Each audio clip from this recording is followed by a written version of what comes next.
welcome to Nightmare Nation, a paranormal podcast where we talk about haunted places around the world. And scary things. And demons. And seances. And ghosts. And Ouija boards. And graveyards. And UFOs. And aliens. And...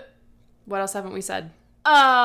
Serial killers? Yeah, sometimes. Yep. We should probably do some more serial killers. Yeah, we should, because they're cool. I feel like not a lot of them have led to, like, haunted places, necessarily. No. But just the idea of getting inside someone's head who has, like, taken countless lives and feels no remorse for it is that whole, like, twisted, deep, sick part of me that really loves the psychology of it all. Exactly. Yes.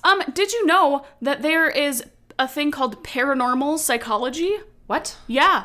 What? I started watching Ghost Hunters on Friday, and they have now this psychology lady on their team, and she said that she took a class called paranormal psychology in college. I was like, what? That sounds like something that would be in the show Fringe. Yeah. Yeah. Yeah. I'm saying that as a skeptic, and Anna's looking at me like the most excited kid in the whole world. Like, yeah, I know. So I didn't look it up yet, but I'm like, I want to do that. Learn it. That'd be cool. Understand it. Yeah. And then they talked about they have their own meaning of poltergeist. And poltergeist not meaning like an entity. Mm-hmm. They say that it's you.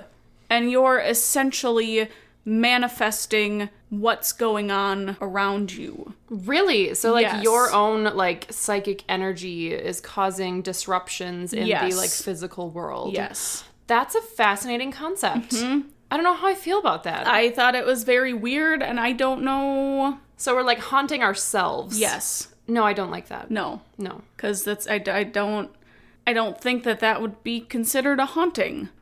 I mean... let me noodle on that some more. I feel like I need to sleep on that one. Yeah, let me noodle on it. Noodling like, on think it. about it. Let me do some noodling. I just thought of a noodle just slurping her up. That's like a very corporate buzzword thing that people like to say. Like, let me noodle on that some more. Oh, you're so corporate buzzword. Noodle. Use your noodle. That's from Blue's Clues, right?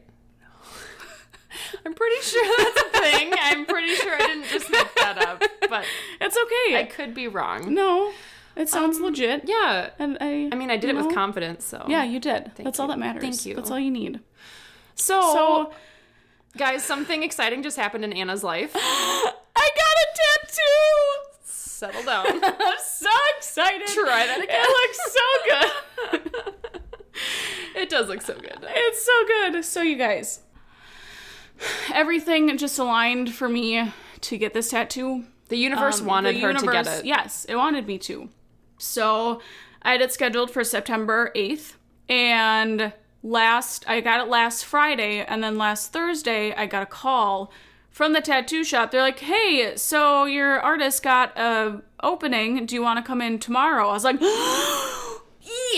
yes, of course I do. Is that a question? Of course. And I freaked out, and I called Annie right away because I was just so excited. I couldn't call my husband because he was working. I was in the car on the way to the cabin, so I was like, hey, what's up? And it was the greatest thing. And I was able to get it done because on Thursday when I woke up, I was like, I don't really want to work tomorrow, Friday. I'm just going to take the day off because I can. And then Ben took the day off, too, before we knew anything. And I put my time in and got it approved. And then I got the call from my tattoo shop. Bam! And done. Instant tattoo. It was perfect. And I had the money I needed to get it done. And fucking tattoo. And it looks so cool. It looks so good. Oh, my gosh. You're going to post a picture of it, right? Yeah, I have to we post both of ours. Oh, yes. A little tattoo post Yeah. special time. Mine's a mandala with mountains and trees and roses. It's beautiful. And I fucking love it so much. It looks so good. Even though she totally copied me and got it in the same place as mine. I did. It's cool. Yes. It's very different from how mine looks. Yes. So it's okay. I just got really jealous of Annie's tattoo. And since Annie got a tattoo, well, I had to get one need to get a tattoo in the same spot. Katie Aaron bought army pants and flip-flops, so Yes. I bought army pants and flip-flops. Exactly. Please tell me you get that reference. I do. Okay, good. Mean Girls. Yes, thank you. Of course they do. Uh-huh. Also, I'm just, speaking of the universe, I'm supposed to be having a spiritual awakening, friends, okay? I saw a double rainbow yesterday, and I looked up the meaning of a double rainbow, And it says good things are happening in your life. And I'm going to have a spiritual awakening. Things are going to align and come together properly. So your life is just going to be easy from here on out. It's just going to be so great. It's perfect. I didn't know that, like, double rainbows had meaning. Yeah. I was just like, oh, that's cool. Everything has meaning. Well, you see a bird that you've never seen before? What does this bird mean? What does this mean? Figure it out for me. So when I, like, stub my toe on the kitchen table, or, like, when my sweatpants get caught on the drawer every time I'm walking into the living room, that's, like, a sign that I should not be walking there. Something bad might happen? Yep. Okay. I'll keep that in mind. Yeah. All right. That's what it is. Everything happens for a reason, guys. Well, I'm happy for you. Thank you. I'm happy you love your tattoo. It looks great. I like your tattoo, too. Thanks. I I like your tattoo, too. And I just want more tattoos.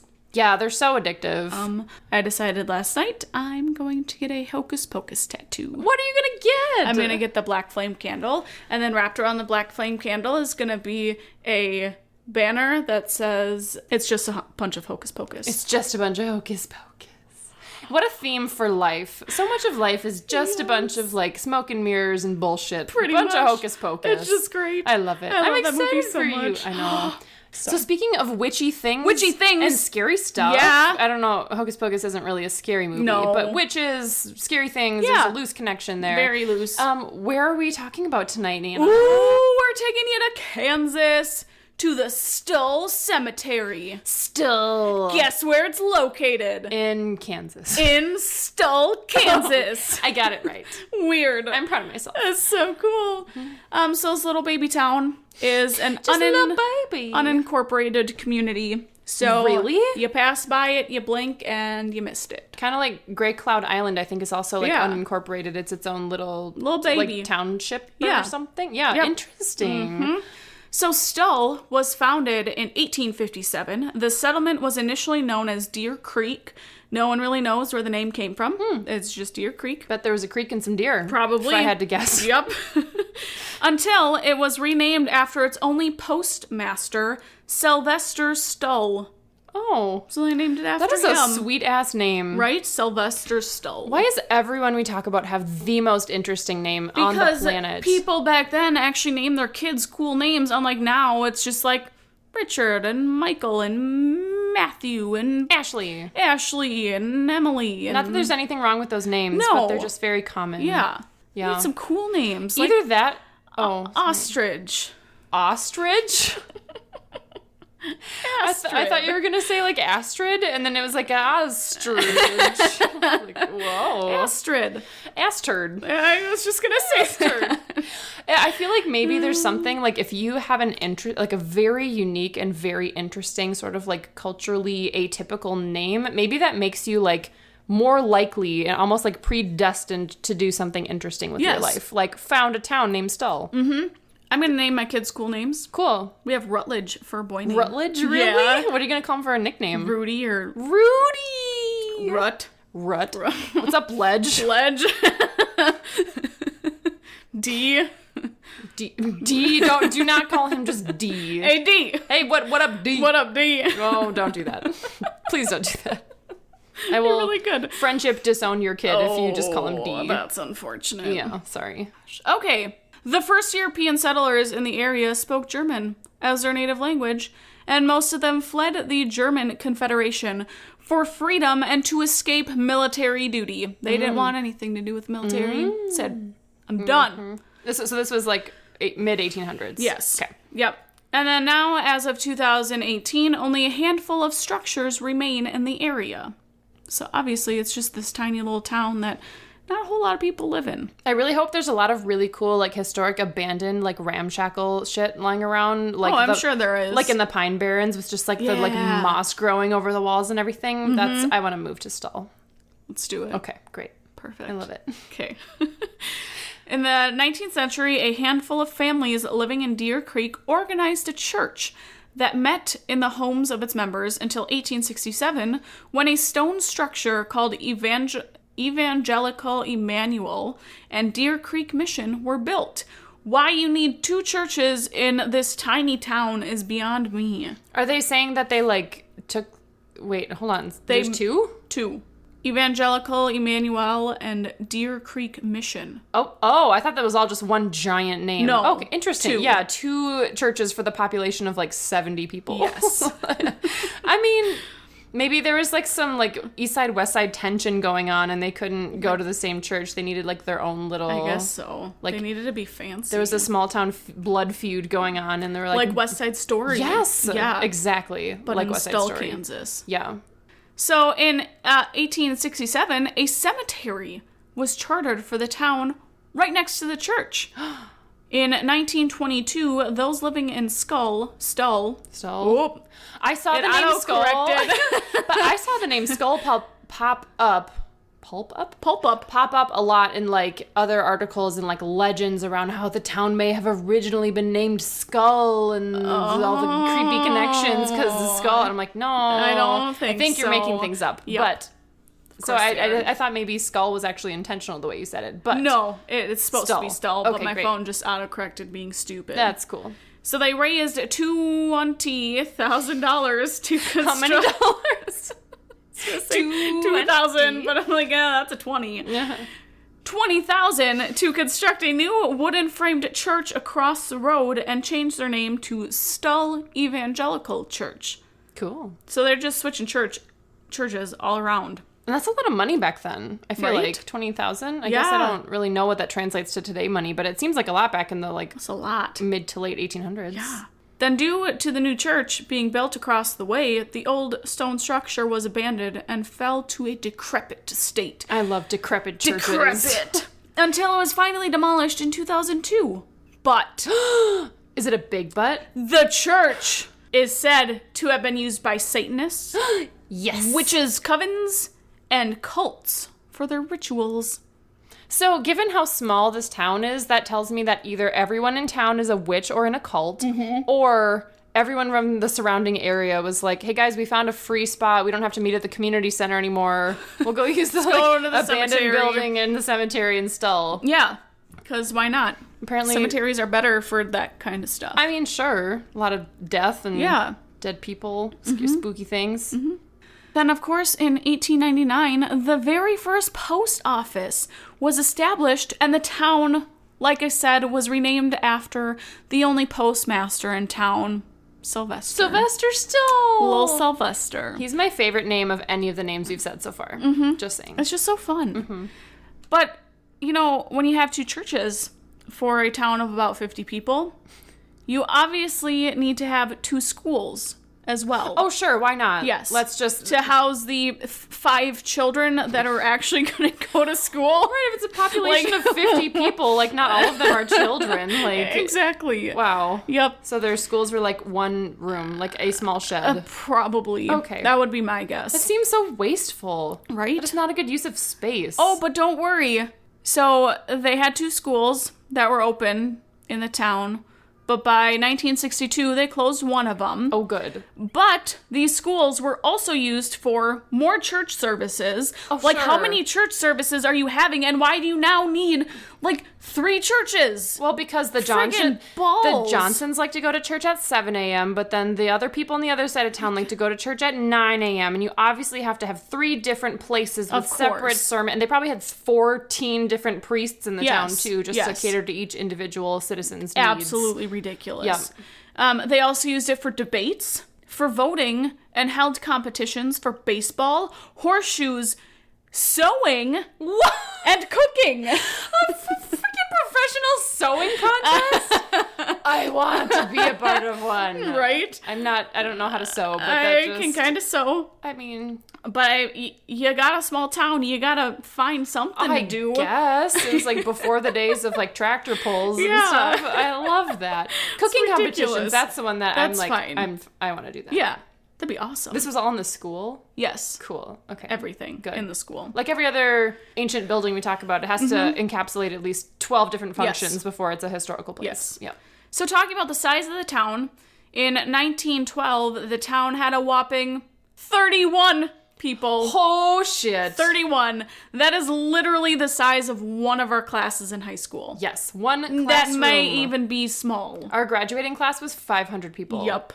In our grade. Yep. From one high school. Ben's graduating class was like 30, Aw, 35. that's adorable. Like, oh, that's so weird. But the whole town. The whole town, 31 people. Guys, population control is so important.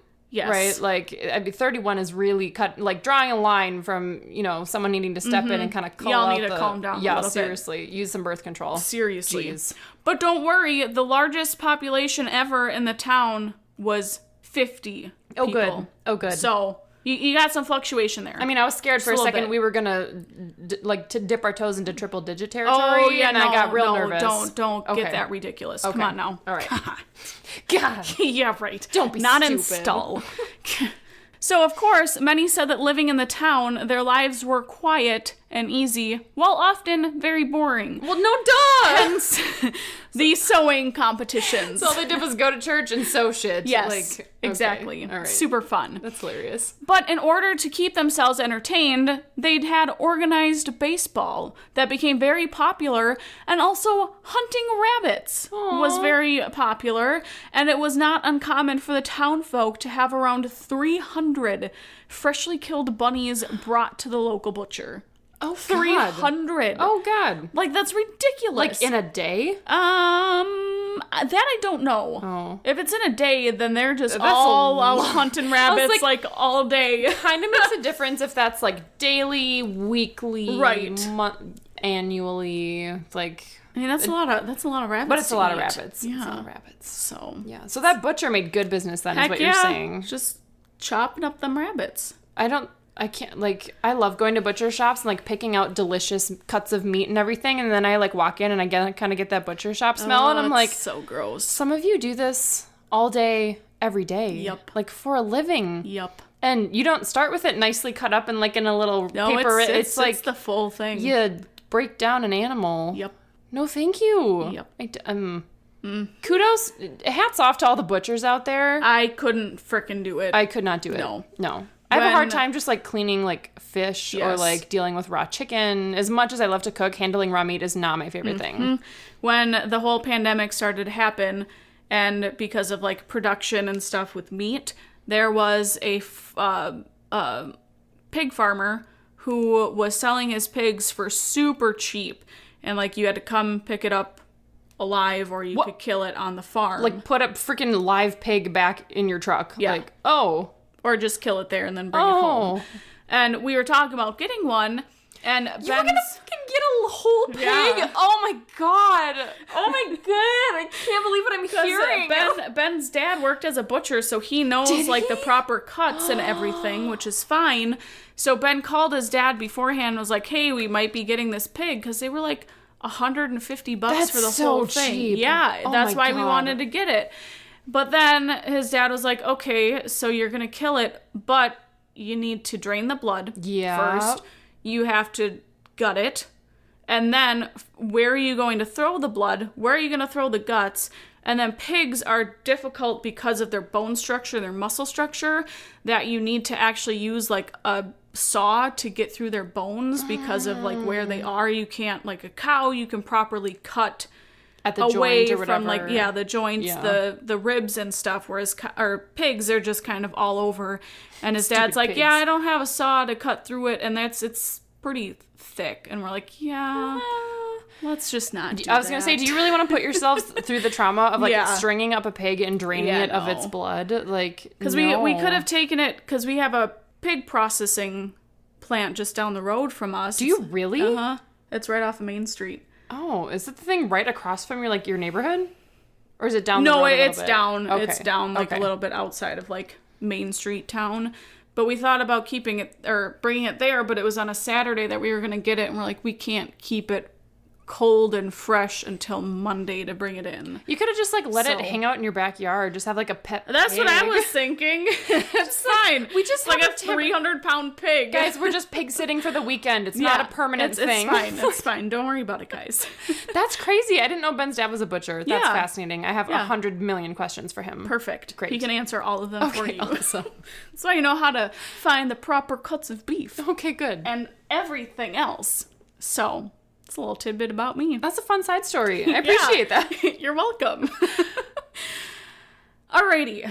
In the earliest 20th century. Earliest 20th century. There were a number of businesses that were established, but guess what? They failed? Yep. Oh, I knew They were short-lived because you got 30 people in one town. You need about one store, and that's it. I was going to say, how many different things can you need from different places with a population that small? Right. Like, just you have, like, one general town. store. Exactly. That's all you really need. If you need something specific, you order it via phone or something, or, like, pick out something in the catalog like old people used to do. That's about all you need. Yep. So now we get to the gruesome history of Stull. The best part. Unfortunately, the town did suffer 2 major tragedies. The first one occurred when Oliver Bainmeyer, wrote that. It was a young boy who wandered into a field that his father was burning, and the kid died. Oh no, he burned to death? I guess so, but why would you walk into a burning field? Well, if he was like 2. Or if he got lost and it was like a cornfield or something, maybe. Maybe he was like out there in the field before his dad lit it on fire, and then he got lost and didn't know how to get out. Yeah. Or he was like taking a nap. Yes. I don't know. So many possibilities. Poor baby. But rumor has it, if you step on his tombstone, you'll go to hell. Oh, shit. Yep. His tombstone is a legit, like, one-way beam to hell. So don't step on it if you go to Stull. Okay, good to know. And then there is also a second tragedy, which occurred when a man was found hanged. Mm-hmm. I never know the proper That word terminology. confuses me. Yes. It's like lie and I laid down. Laid down. That word, I cannot ever properly figure out the like correct conjugation or like past and present tense of that verb. So he was found hanged from a tree after going missing. No one knows how he got up in that tree, if he did it himself, if someone hanged him. I don't know. It's a mystery. But the cemetery has gained an ominous... Try again. The cemetery has gained an ominous reputation due to urban legends involving Satan, the occult, and a purported gateway to hell, which Annie will go over in her segment. Yes. Don't worry.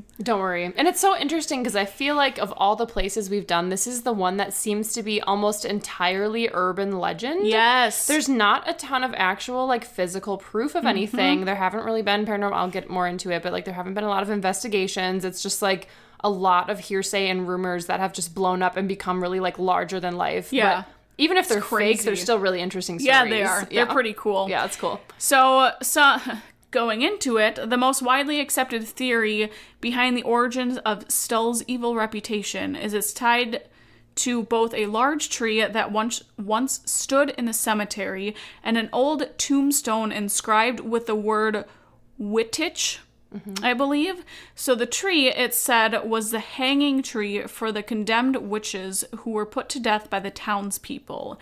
And the grave is said to be the final resting place for the bones of Satan's child, who the legend says was born deformed and covered in wolf hair. We've kind of heard that before with the Pine Barrens and like the demon with baby the Jersey thing. Devil. Yes, exactly. Yep. So weird. Interesting. It's probably not And true. those stories are like persistent though. Like they're coming from somewhere. I'm not saying that's true because I do not believe that for 1 second, but like it's just interesting that same kind of story has popped up in so many different places, whether it's a result of like seeing things in the media or like hearing these legends and then kind of subconsciously like taking it and applying it to like a different setting. Like it's just interesting that there's so many common threads across so many of these different locations, even though there's not actually any like physical proof. Right. Right. Everyone knows. Yeah, it's just like, no. That's just how you picture a demon baby. It's got to have like some sort of scales and like fur and like deformed thing. Like that's just what a demon baby is. Yep. Not that anyone's ever seen one. Please don't have a demon baby. Please don't. Please don't. Just don't do it. I guess not that you'd know. All right. Ahead of time. Then you're just then what? Yeah, then what do you do? You just sorry got a spawn of Satan. Oops. It's fine. Anyone want to adopt a kid? I don't want him. So because of the reputation of this place, it obviously gained a lot of popularity. So in 1978, more than 150 people attempted to go to the cemetery on Halloween night. Annie will talk about why Halloween night is so popular. And then And then in 1988, that number climbed to nearly 500 people. And the cemetery today is home to many broken headstones as intact ones. Mm-hmm. And many of the markers are gone completely because vandals wanted to bring a piece of the cemetery home with them. And that's what's really shitty about this whole thing. Don't be assholes. And I was going to talk about that too. Just like the locals and the police and everyone, they're so pissed because none of them really believe that any of this stuff is true. It's all kind of started from like all these different legends that have just, again, like spread and gotten really big. And then people come and they don't just come and like look. They come and take shit home with them because they need some sort of like souvenir from a graveyard, which is so messed up, and like vandalize the place. It was the same with Bachelor's Grove Cemetery, just like vandals and shit. And it's like, if you're going to go visit a place where someone is literally like their body is laid to rest there, you need to treat it with the utmost respect. Exactly. Like, do not be a fucking self-entitled douchebag. Like, your personal like trophy collection from cemeteries is not more important than someone's resting place. Exactly. Like, imagine if that was your mom's grave or like someone you loved, like your spouse, your boyfriend, whoever. Would you want someone doing that to their grave? Exactly. Don't do it. Don't be stupid. Don't be stupid. So yeah, the residents of Stull aren't thrilled by the cemetery's reputation. Oh, I stole that from you, sorry. That's okay. So they're less than respectful to tourists who come by, and also police patrol the area as well. And because of the cemetery, it has also shown up in popular movies and shows like Turbulence 3, which I've never seen nor heard of. Never heard of it. But apparently a plane crashes into the Stull Cemetery in order to release Satan. Oh, God. What? Yep. I'm not following that logic. I don't know. I don't know why you're on a plane to try and get Satan to come out. And why just crashing it brings Satan out? I guess you're like opening a hole in the earth. Maybe. But just use like a small explosive or right? something. I don't. But if the movie's called Turbulence, maybe it all happens in an airplane. I guess that makes sense. And I didn't know this, but I love this. So it's in the last episode of season 5 of Supernatural. Hell yeah. In the final confrontation of the apocalypse, and it takes place in the cemetery. Yes, it does. That's so freaking cool. Oh, I read that. I was really like, that's just the coolest thing ever. So I need to go back and watch that episode. I don't think I've seen all the way through season 5. I think I've seen the first 3. I want to say, I don't remember, but I read that too and I was like, what? Supernatural? I have gone through all like 17 seasons. There's a lot of them. It gets a little ridiculous. They're just so attractive though. They are, but they just need to stop dying and coming back to life because the trope gets a little old. So unrealistic.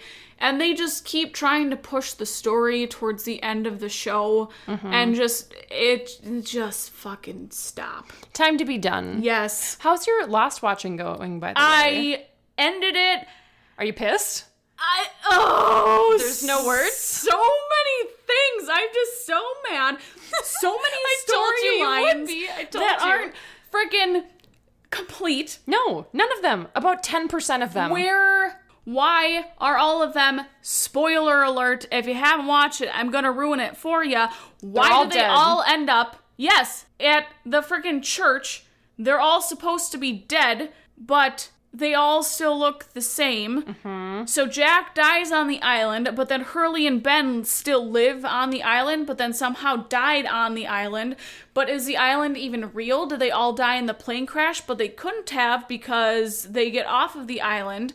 But then they're all coming together at this supposed concert of some sorts, and they all are remembering each other and their past lives, which makes no fucking sense. And the whole thing with, like, John, what is it, John? The, like, bald guy? Yeah. And he's like, the creator of the island and the protector of the light or whatever, and all that bullshit. And what is the light? It gets all, what the fuck is the light? It gets all, like, weirdly biblical, Yes. and they don't explain dick. No.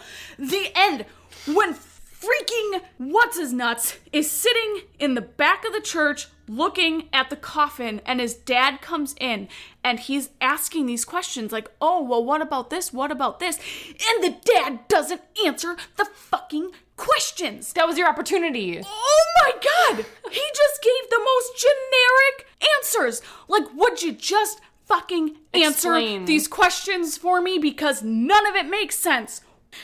I'm enjoying this rant a lot because I knew this was coming because I had the same exact internal rant when I saw it too, and I was like, what in the fucking fuck just happened?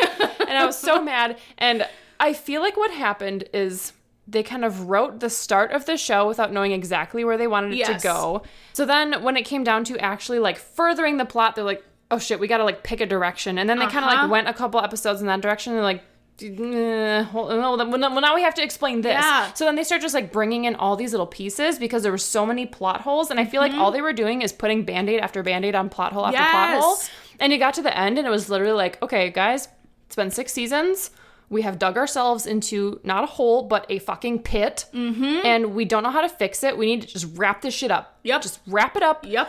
Don't be too specific, because if we do anything too specific, it's going to be like, people are going to poke holes in it. We just need to like blanket explain things with some like generic explanation that doesn't make any sense and just be done with it. I feel like it literally, the writers just dug themselves into a hole and were like, we don't know how to get out of it. Terrible. God. I completely understand. I personally love for movies and TV shows to wrap everything up and have it be explained. Yes. Because I don't typically love when shows leave things up to like interpretation, but I understand that to some degree. Yes. That like some movies will want to leave like a little hint of like unknown, like, oh, okay, you could interpret this a couple different, like I feel like the Babadook, right? That movie can be interpreted in a couple of different ways. Like, was the Babadook actually real? Was it just a manifestation of her, like, inability to grieve for her husband? Like, that's fine. This is a whole nother level. Not when the whole show has so many freaking loopholes and unexplained answers that just don't make any sense. Like, fuck. Stupid J.J. Abrams. Maybe this is what your spiritual awakening is about. I'm going to learn everything about Lost, and I'm going to figure it all out. You're going to figure out what the hell the show Lost means, and then you can be like the prophet who reveals it to the world. And then we can start another cult about how you're a prophet because you saw a double rainbow, and it gave you the third eye to see the true meaning of the plot of Lost. Well, I am Buddha now. You are. So... there's that. I mean, that's no more unrealistic than the frickin' Heaven's Gate cult, to be honest. Yeah. So I don't see why it can't be true. Exactly. Okay. That's what I'm saying. So I don't really know what we were talking about. I just wrapped up my spot. Oh, you were talking about Supernatural. Supernatural. That's right. Okay. Yeah. So let's circle back to more stuff that's all kind of like unanswered and uncertain. So let's just keep going with that theme. Because that's just, what our life is and what we talk about. Because nothing is certain with the topics we talk about. Well, and especially for this episode, like that's a perfect segue because there's so much unexplained like bullshit with Lost, and I feel like so much of the Stull Cemetery hauntings is just completely like, I don't know if it's entirely fabricated, but it very much came from like uncredited sources where it's just like people saying things and then people hearing that and then kind of almost like inventing these stories for themselves when they go to visit. So this one I remain firmly skeptical of. And of course there's the people who are like, oh, well, the townspeople they're mad and they don't want people to come visit because they're hiding something. And I'm like, perhaps not. I mean, I'd be pissed if I lived in that town and it was nothing but a bunch of yahoos coming by all the time to like desecrate the cemetery. Yeah. Like, I'd be pissed. So the stories of the Stull graveyard being an evil and haunted place first surfaced in the 70s when a University of Kansas student newspaper published an article titled "Legend of Devil Haunts Tiny Town." Ooh. And we certainly know the town is indeed tiny, so they got that part right.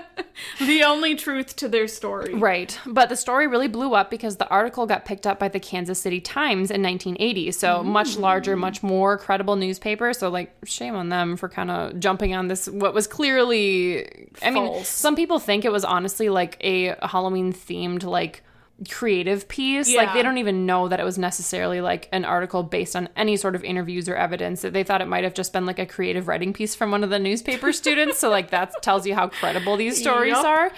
But so that whole thing getting picked up by the Kansas City Times is what started the whole story of the town having a portal to hell, which is what the cemetery is most famous for today. So of course, it's in the graveyard, of all places. Of course. So story spreads like wildfire, which was only exacerbated by the fact that several graves in the cemetery, like you mentioned, have the name Wittich on them, which a lot of people believe to be some sort of like derivative of the word witch, which seems like a little bit of a stretch to me. A little bit. I mean, it could just be someone's last name who was obviously buried It's probably, I mean, they were German, right? It's probably like Wittig or something completely unrelated to witch, but, it's got the same letters. They have to try and put two and two together. Right. To make it They don't want real. it to be lost. Exactly. And not have it make any sense. Yeah. So the cemetery has been reported to be extremely haunted, and according to rumors and urban legends, is one of 2 places where Satan himself comes to Earth. He's coming for you. Apparently, the other place is somewhere in a remote part of India. Don't know how the hell anyone figured that out or why that would be the case. Actually, the gates to hell are in Annie's backyard. So Oh, surprise! if anybody wants to come check it out, Damn it, Anna, I was Satan's saving just that. hanging out in the backyard. I was saving that for our 1-year anniversary Oh, episode. damn it! Damn it! Sorry. That's coming up. It's Yeah, crazy. it is. Shit. Yeah, so that, I mean, other articles said it was like one of 7 gates to hell. It's all very speculative. Is that a word? That sounds right. I feel like that's a word. Probably. I feel like it sounded smart We're when I just said gonna it. go with it. Okay. Yeah. So Satan supposedly visits the graveyard twice a year. So according to the original University of Kansas article, Satan gathers all of the people who had died violent deaths in the past year, and they all do a dance during the witching hour. They like get together and have like a, we've been all murdered. Let's all have a dance party. That's ridiculous. So witching hour, for those who don't know, is a time of night frequently associated with supernatural events such as witches, demons, and ghosts appearing and being at their most powerful during this time. Like 3 o'clock? A lot of people, I mean, a lot of sources and like legends and like documents say that it's the hour between 3 and 4 a.m. Sometimes it's listed as being between 2 and 3. Some people say it's midnight. So it kind of depends on the culture, like what story you're looking at specifically. But essentially it's late at night where the like demonic and like unholy powers become most powerful, which is why all the scary shit always happens at like, paranormal activity. It's like 3 a.m. or something. So apparently the reason Satan likes to visit Stull in particular is because in the 1850s, a stable hand allegedly stabbed the mayor to death in the cemetery's old barn building. Which I read about that, and they said that back in the day, they didn't have a mayor at that time. That just goes to show how made up all this shit is. It's like, oh, okay, cool. So maybe there was like a stabbing, but I mean... I don't know. That's the legend, is that a stable hand stabbed the mayor to death in the cemetery's barn building, and years later, the barn was converted into a church, which is not at all what your history said. No. They built them from the ground up. And then they said the church was later destroyed in a fire. That's not correct either. I mean, maybe there was 2 churches was not enough, right? Maybe they had a third one. I mean, that could have been like their cult. They're like, we don't have enough churches in this town. We definitely need a third one for that additional, like, one resident that was born this year. We're going to turn this old barn into a church. Yes. And then it burned. That makes sense. According to the legend, there was a wooden crucifix that hung from one of the walls in said church, and people said that it would sometimes turn upside down when people would walk into the building at midnight. I'm just like picturing it slowly rotating in a circle, which happens, I think, is it in The Conjuring? Maybe. Where they see, I definitely know The Haunting in Connecticut. They talked about crucifixes, like doing weird shit on the walls. Yep. So I should say my sources. Oh! I'm gonna pause real quick. Hold on. My sources are kctv5.com, kansashauntedhouses.com, hubpages.com, and roadsideamerica.com. I got wiki, thelineup.com, and weekinweird.com. Oh, nice. Yeah. Okay. Okay. So you already kind of mentioned this one a little bit, but another popular story about the cemetery includes the tree that was once used as the gallows for condemned witches, as well as the grave that holds the bones of a child of Satan. So the whole rumor around this was that there was a witch who most likely participated in some of the occult activity that was believed to happen in town, who made love with the devil. Oh, and yes. they had a little baby. Good. So he apparently... the devil. It's cool. I mean, I bet he's good. I guess so. He's like the embodiment of like desire and like pleasure and like hedonistic satisfaction. So I'm assuming he's probably good in bed. Perfect. I can't believe I said that out loud. For the world to hear now. It's because I keep thinking of the show Lucifer, which I mentioned, and the guy who plays Lucifer is so freaking attractive. Yeah. And he's this just like super smarmy, like charming, like has sex with everyone on the show. Like he's just super freaking hot and good in bed in the show. It's all I can think about. Apparently. So the deformed child, like you mentioned, had like werewolf hair and like weird things, and he apparently only lived for a few days, and the body was buried in the cemetery, which is actually why a lot of people think Satan likes to visit, because his dead offspring, see his little babes, his little werewolf baby. So some people who have visited the cemetery have claimed to see the ghost of said child, which confuses me because, like, if he only died after a few days, he would have been like literally an infant. But then some people who went there claimed that they took a photo of something that looked like a werewolf-like boy peering out from behind a tree. So, but he was a baby when he died? But maybe he's like half werewolf so he can walk? But is it like a little, I mean, unless he's like aging in the afterlife and like slowly growing into like a small werewolf boy ghost. I don't know. I don't know. Very strange. I'd love to see that picture if anyone has it. Send it in. So many other visitors of the cemetery have reported being grabbed by unseen hands, and some have reported suffering mysterious memory loss or other unexplained physical ailments. Just kind of that weird, probably nausea, like headache stuff that people kind of get suddenly when they go into places with a lot of like negative energy, which we've talked about a lot before. Yeah. This one is super weird. Another common report from the cemetery and dilapidated church building is that the rain would not strike the floor of the church. Oh, yeah? So the church is like in ruins, right? And it has no roof, so it's like open. And people were saying that the rain wouldn't ever like touch the floor. So I'm like, so you just have like puddles of water hanging out in the air? Well, that's what I'm confused. I'm like, did it like bounce off and then like drain somewhere else, or did it just like pool above the floor, or like what? I call bullshit. I'm calling 10,000% bullshit on that one. Ridiculous. Yeah, no, I don't think so. Yeah. Nah. And along with that, of course, is like you mentioned, is the rumor of lots of devil worship and possibly witchcraft happening in the cemetery. Good. But I do actually have a couple of specific stories from people who have been there and have reported weird things happening, despite the fact that most people believe all the Satan stuff is probably rumors. There have been a couple of kind of strange things that people have reported. So one person who lives about 10 miles away from Stull once visited as a freshman in college in 1976 during the month of October. So he said it wasn't Halloween, it was like sometime earlier in the month.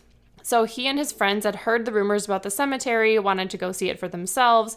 So they got there after dark, parked their car, and then the second they got out, they were all hit with like this massive burst of wind that they said felt like it came totally out of nowhere. And it was strong enough that it like didn't stop them from moving, but they felt like that gust like almost knocked them off their feet. And they were all kind of like, what the heck? That was kind of weird because they didn't feel it while they were driving at all. It just kind of came out of nowhere, which again doesn't necessarily indicate anything unnatural, but they all felt like it was kind of creepy. Mm-hmm.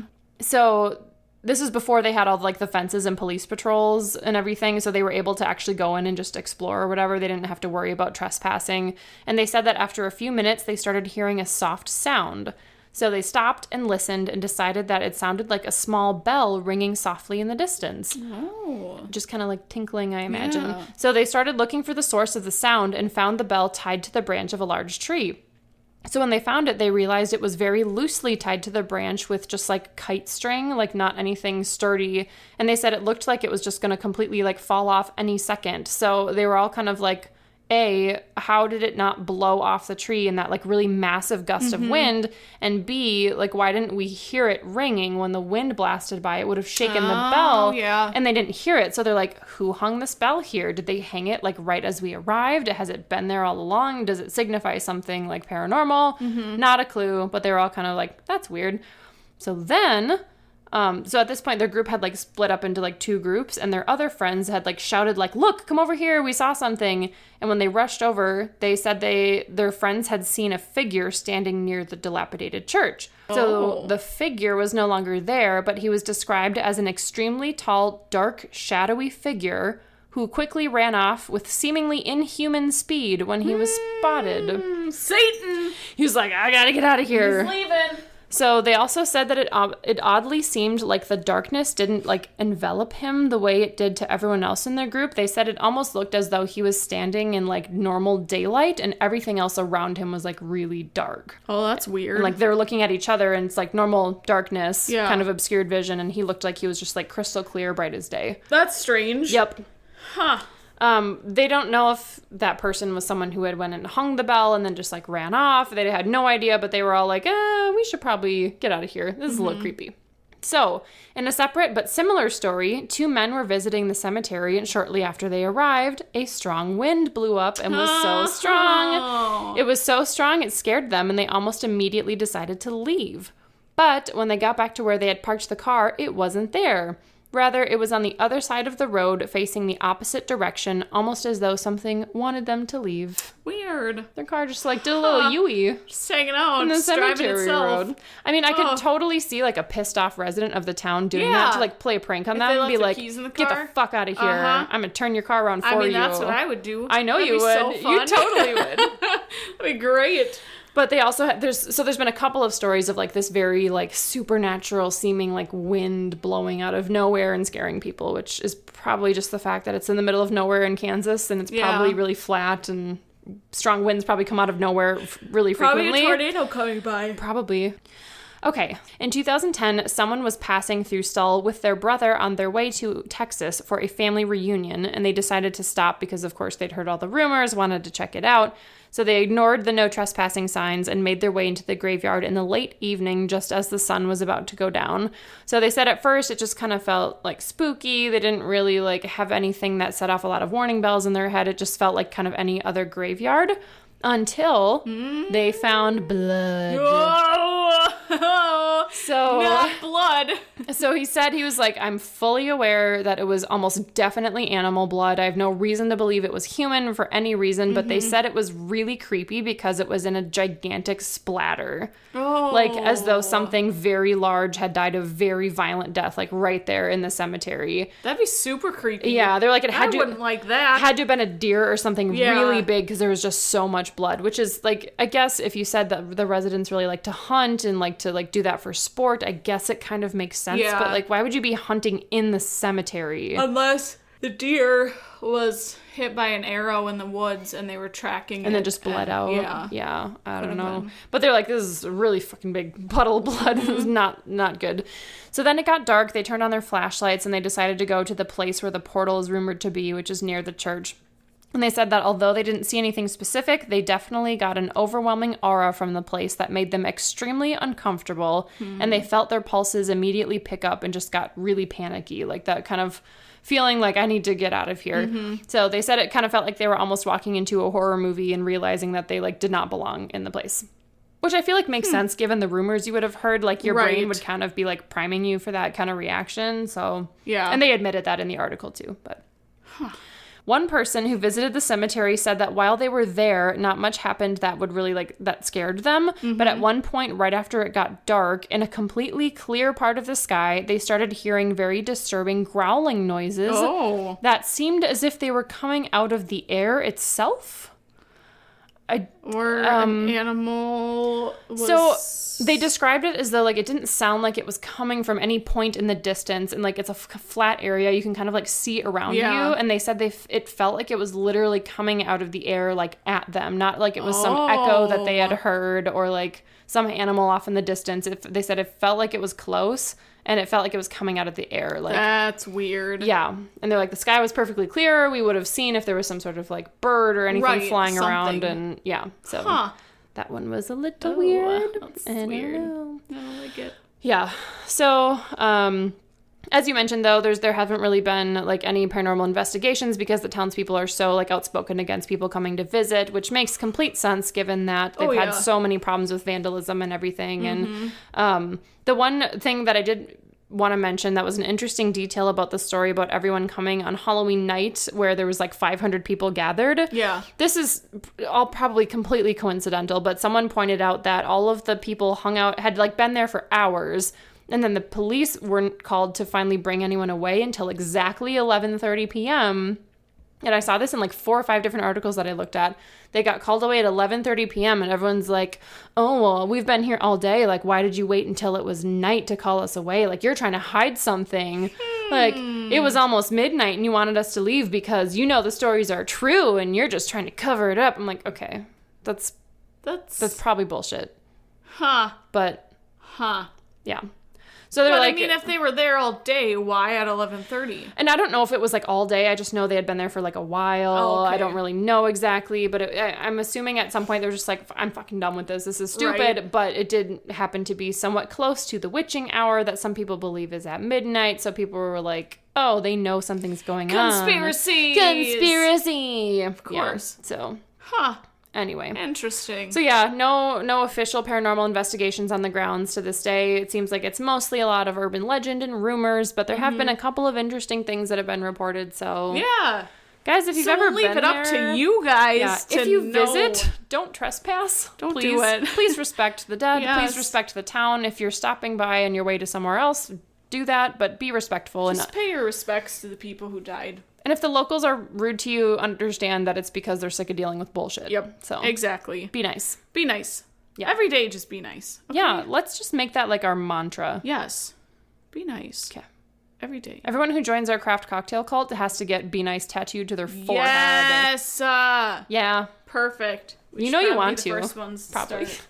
No, we're the cult leaders. Oh, we don't have to need follow it. the rules of Okay. our cult. We can just get it on our wrist. Be nice. Yep. Right there. Yep. Perfect. Great. Speaking of craft cult cocktail, Oh my God. cocktail, craft cult, craft Speaking cocktail. of alcohol. Alcohol, Y'all. we just drank our next craft cult cocktail beverage. It's called a gimlet. A gimlet. It's delicious. It's so good and it's so versatile. And it's delicious in the summer because it's so refreshing. It's a great like base recipe that I feel like you could Yes. then take and evolve and add in your own personal stuff. Or if you wanted to Yeah. like flavor like the simple syrup that goes in it, you can do that. It's a great base. So your gimlet is 3/4 of an ounce of lime juice, 3/4 of an ounce of lime juice, 3/4 of an ounce of simple syrup, and that's where you can like infuse your simple syrups with like mint or basil and strawberry Yes. or literally whatever you want to give it a little kick. It's so fun. It's so good. I've done basil simple syrup before. It's delicious. So good. Yeah. And then the true gimlet is 2 ounces of gin, but you can essentially make it with any clear alcohol. So tonight we made a vodka gimlet. So we just did 2 ounces of vodka instead of 2 ounces of gin. It was delicious. You could add 2 ounces of a tequila and have it almost be a margarita, except you just don't have triple sec in it. Right. You're one ingredient shy of a margarita Yeah. if you use tequila. Exactly. Again, it's a great base. Yeah. Yes. And it's so good and it's so simple and it's one of my favorites. So go make it. Do it. We'll post it on Thursday. Try it out. Let us know what you think. Yes. Again, use fresh limes. Fresh citrus. limes. Purified ice cubes. Mine were not. Your tap ice cubes. Sorry. The Sorry about fresher it. the ingredients, the better. Make your actual simple syrup. Simple syrup is a cup of water and a cup of sugar. And bring it not to a boil, but just cook it till your sugar is dissolved and no more, no less. Otherwise, you're going to essentially have hard candy in your drink. And You don't want that. No. So. Jinx. Yeah, simple syrup is essentially equal parts sugar and water. So like I typically will make like a half batch and do like a half a cup of each. And it's very versatile. You can throw shit in and infuse it with other flavors. It's delicious. So good. So Yeah. So friends, make sure you try out this recipe. And if you do, let us know what you think. Check us out on the Facebook at nightmare_nation19. Yeah. On the Instagram, nightmare.nation19. And make sure if you have any stories of anything scary or paranormal or unexplained that have happened to you or anyone you know, send those in to nightmarenation19@gmail.com because we want to read those stories on the podcast and we want to hear about it. We want to hear about the things that you've had happen to you. Yes. Obviously. Yes, we do. If you have pictures that are super cool, that are unexplained, We've gotten send some them great in. orb pictures. Yeah. Yeah, it's awesome. If you've seen a UFO, let us know. Hell yeah. Are you related to a cult member or a serial killer? Let us know. Yeah. Because we want to talk about that too. We just like hearing from people. It can really be about anything. It's so fun. It just makes our day. It does. It's just so great. Yes. So, In the meantime, be nice. stay safe. Don't use Ouija boards. Please do not use a Ouija board or do a seance. Don't. Oh my gosh! Did you watch Host? No! When I got my tattoo!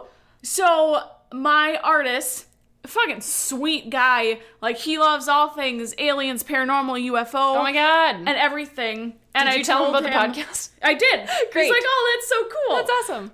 But I told him about Ouija boards and how he should never use it. He's like, oh yeah, I have one. I was like, fucking no! Burn that shit. Because he's like, yeah, my girlfriend won't let me bring it in the house. I was like, Good. oh, good. And he's like, yeah, well, it's sitting in my back seat right next to my daughter's car seat. I was like, get that shit out of your Do you have a car. death wish for your daughter? Like, what are you doing? I was like, fuck. I was like, have you ever used it? He's like, no, because my girlfriend won't let me bring it into the house. I was like, okay, good. Because you're just going to open up a portal to bullshit. Well, so is he just going to, like, do a seance in the back of his car then? Like, what's your end game here, dude? I don't know. That's so dumb. Yeah, it freaked me out. Don't do it. Oh, shit. You have a cursed tattoo now. You know that, right? I know. It's cursed. It is. You're haunted forever. Sorry. Oops. But he hasn't used it yet. So Okay, fair enough. Not there yet. Maybe just owning it is if I ever get a tattoo from him again, which I mean, he's probably going to be my primary tattooist because he's really good. But I'm just nervous that he's going to like bring it into the shop and it's going to be in his room. And I don't want to And like, see I don't want to be in the that. same room as that shit. Exactly. Get me away. Yep. Get away. So that side note, friends. That's interesting though. So yeah. Yeah.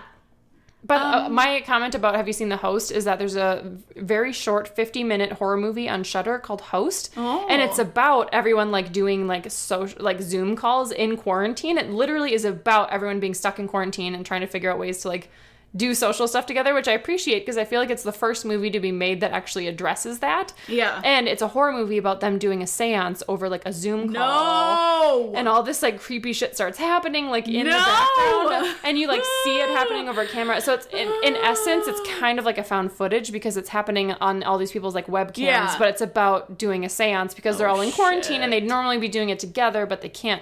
And it was actually pretty good. It's pretty good. Interesting. So, anyway. All right. Anyway. Friends, be safe. Be safe. Don't do a seance. Don't use a Ouija board. Be nice. Okay. Okay, until next time. Okay, bye. Okay, bye.